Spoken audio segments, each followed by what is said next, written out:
Olá, meus caros alunos, tudo bem com vocês? Sejam bem-vindos a mais uma videoaula, a mais um vídeo aqui do meu canal. E o tema da nossa aula de hoje é um tema muito interessante. Nós vamos falar sobre a Reforma Protestante do século XVI. E para essa aula, para me embasar, para ter assunto para discutir com vocês, eu estou utilizando essa obra aqui, ó, do Edward McNaught Burns, História da Civilização Ocidental. É uma obra que se divide em 2 volumes e aqui eu estarei utilizando o volume 1, certo? Então, o que é que nós vamos falar nessa aula de hoje? Vamos trabalhar com a emergência do movimento conhecido como Reforma Protestante, esse movimento de contestação da Igreja Católica naquele momento, certo? Um movimento reformador que surgiu na Europa do século XVI. Vamos entender as razões históricas que levaram a esse movimento, ou melhor, a sua emergência, e vamos entender quais foram as principais causas, ou como McNaught Burns diz, o complexo de causas que foi determinante para o início da Reforma Protestante. Beleza? Então vamos começar. Eu estou com o livro aqui já em mãos, certo? Eu já abri aqui no capítulo 15, que acho que é o último capítulo dessa obra, certo? A época da Reforma, 1517 e 1600. O McNaught Burns começa o capítulo falando do Martinho Lutero. Mais especificamente, ele coloca uma passagem de um pensamento seu. Prestem atenção, ele diz o seguinte, ó. Pois a palavra de Deus não pode ser recebida e honrada por quaisquer obras, mas tão somente pela fé. Martinho Lutero, da Liberdade Cristã. Então, gente, nós já percebemos a partir daí, a partir dessa afirmação de entrada do capítulo, que o Martinho Lutero, que é um dos principais nomes desse movimento da Reforma Protestante, certo? Que a doutrina embasada pelo Lutero, que ficou conhecida como luteranismo, privilegiava a ideia da salvação pela fé e não pelas obras. Então, essa doutrina ela é muito importante, ela é crucial para o luteranismo. E aí nós vamos falar também do calvinismo e etc, entre outros. Na visão do Edward McNaught Burns, existe uma semelhança, ou melhor, 2 semelhanças entre o Renascimento, que foi o conteúdo anterior que a gente estudou, e a Reforma Protestante. Mas cuidado, a Reforma Protestante não deve ser entendida como uma fase do Renascimento, não é isso. Então, quais são as semelhanças na visão desse autor entre o Renascimento e a Reforma Protestante? Ele diz que existe, em primeiro lugar, eles compartilhavam o caráter de um retorno às fontes originais, sendo que o Renascimento preconizava a volta às ideias greco-romanas, aos valores clássicos, e a Reforma Protestante, né, eles estavam interessados, melhor, os reformadores desse movimento estavam interessados em um regresso nas voltas dos ensinamentos de São Pedro, São Paulo e Santo Agostinho. Então, a ideia era voltar a esse catolicismo, esse cristianismo mais primitivo que era predominante no século XIII. Então, gente, existe aí um complexo de causas na visão do Edward McNaught Burns. Causas essas que foram determinantes para o início da Reforma Protestante. Então, nós temos aí um conjunto de causas religiosas que, embora tenham sido deixadas de lado por muitos historiadores, mas elas são importantes. As causas religiosas, as causas políticas e as causas econômicas. Então, ele vai falando um pouquinho de cada conjunto de causas. Nós vamos conversar pelas causas religiosas, tá? Então, em primeiro lugar, dentro desse conjunto de causas que envolvem a religião, nós temos os abusos da Igreja Católica. Isso mesmo, Lutero denunciou com veemência, certo, esses abusos da Igreja Católica, e aí nós podemos falar, inclusive, de uma formação insuficiente dos clérigos que não se davam muito bem com o latim, já que as missas eram rezadas em latim, então esse aí seria um primeiro fator, essa falta de instrução dos clérigos. Além disso, um número considerável de clérigos da Igreja Católica levavam uma vida extremamente mundana, ou seja,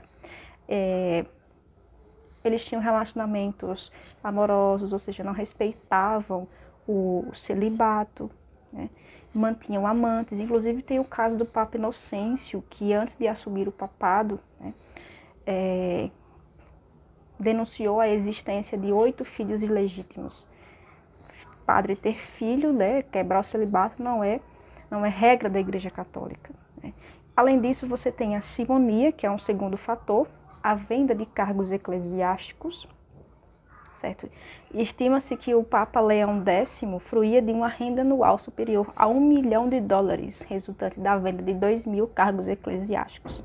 Isso é o Edward McNall Burns quem está dizendo aqui no seu livro.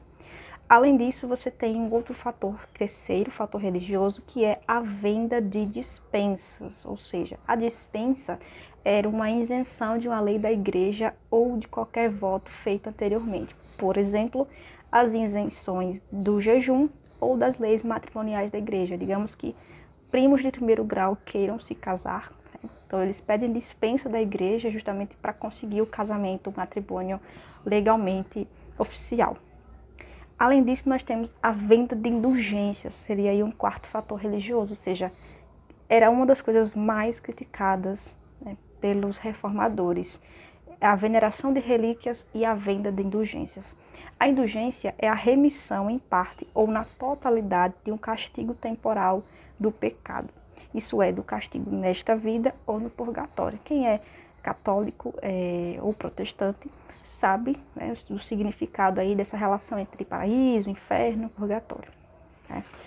E aí, na sequência, o McNall Burns explica que essas indulgências não eram necessariamente dinheiro vivo. Você poderia oferecer como obra de caridade, jejum, participação em cruzadas, etc. E foram os papas da Renascença que começaram com esse costume de cobrar indulgências, com o objetivo de enriquecer os cofres da Igreja Católica, né? Além disso, você tem a veneração das relíquias sagradas, ou seja, eu tenho uma lasca da cruz que Cristo foi crucificado, e aí a igreja pega essas lascas de madeira, supostamente originais, e vende aos seus fiéis que compram acreditando nessa relíquia, né? A fé leva a isso. Então, chegaram a dizer que 5 tíbias do jumento montado por Jesus, quando entrou em Jerusalém, eram exibidas em lugares diferentes e que 12 cabeças do São João Batista também foram exibidas durante esse período pela Igreja Católica. Então, essa crença, né, essa fé que as pessoas tinham, dava margem para as fraudes, infelizmente. E não podemos esquecer que esses reformadores, inclusive, eram membros da Igreja Católica, como, por exemplo, Lutero foi. Além disso, nós temos as causas econômicas e as causas políticas, certo? Diz respeito às causas políticas, nós temos aí como primeiro fator determinante a expansão da consciência nacional, principalmente no norte da Europa. E isso foi possibilitado por causa da ascensão do absolutismo. Não esqueça do absolutismo. A consolidação das monarquias absolutistas foi muito importante e a figura do rei também foi muito importante nesse processo de formação de uma consciência nacional. Então, a ascensão da monarquia, ou melhor, o aparecimento das monarquias absolutistas está intimamente ligada a esse despertar da consciência nacional. Principalmente porque os governantes dessas monarquias, os reis, eles tinham dificuldade em reconhecer essa autoridade do Papa, essa autoridade que vinha de Roma, certo? Além disso, você tem as causas econômicas que também são muito importantes. Em primeiro lugar, o desejo de ficar com a riqueza da Igreja Católica. Não de ficar, mas de confiscar. Gente, você não pode esquecer que no decorrer da história, a Igreja construiu um grande império econômico. Era a maior proprietária de terras da Europa Ocidental e, além disso, possuía bens móveis, alfaias, metais preciosos, joias, tudo isso proveniente de doações feitas por reis, nobres e outros leigos piedosos. Então, a pessoa morre e deixa lá no testamento esse legado pio para a Igreja Católica, com o objetivo de garantir uma boa morte, de garantir a salvação da alma, etc. Inclusive, isso reflete no Brasil também, no ato de testar dos brasileiros, da época da colônia e posteriormente do Império também. Além disso, tem um segundo fator econômico, o ressentimento contra a tributação papal, certo? Alguns alemães e ingleses se escandalizavam com o fato de ser a maior parte do dinheiro recolhido pela igreja ser utilizado não para fins religiosos, mas para manter cortes suntuosas pelos papas. Ou seja, aspecto mundano da coisa, né? E além disso, você tem aí um terceiro fator econômico, que era o conflito entre as ambições dos comerciantes e a Igreja Católica, gente. Aí você tem o conflito da igreja, que já falei para vocês que existia com a nobreza, e agora que existe com a burguesia, que estava aí em plena atividade, em ascensão. Então você tem o conflito entre a classe mercantil que está emergindo e os ideais do cristianismo medieval.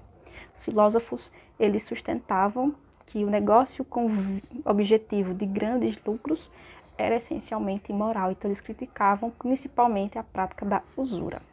Mas a usura, no sentido lato do termo, quer dizer juros excessivos cobrados por um empréstimo em uma determinada quantia de dinheiro. Então, naquela época, a usura era utilizada como sentido de juro, por isso que havia essa crítica muito grande em torno dessa prática. Crítica por parte da igreja, só lembrando disso, tá, gente? Então, meus queridos, na próxima aula eu vou trazer para vocês as principais ideias do Martinho Lutero. Isso mesmo, vamos começar por ele e depois dar prosseguimento ao nosso conteúdo, certo? Espero que tenham gostado da explicação, que tenham gostado dessa indicação de leitura também, né? Embora seja um pouco antiga, mas é um livro sempre importante para os estudos históricos.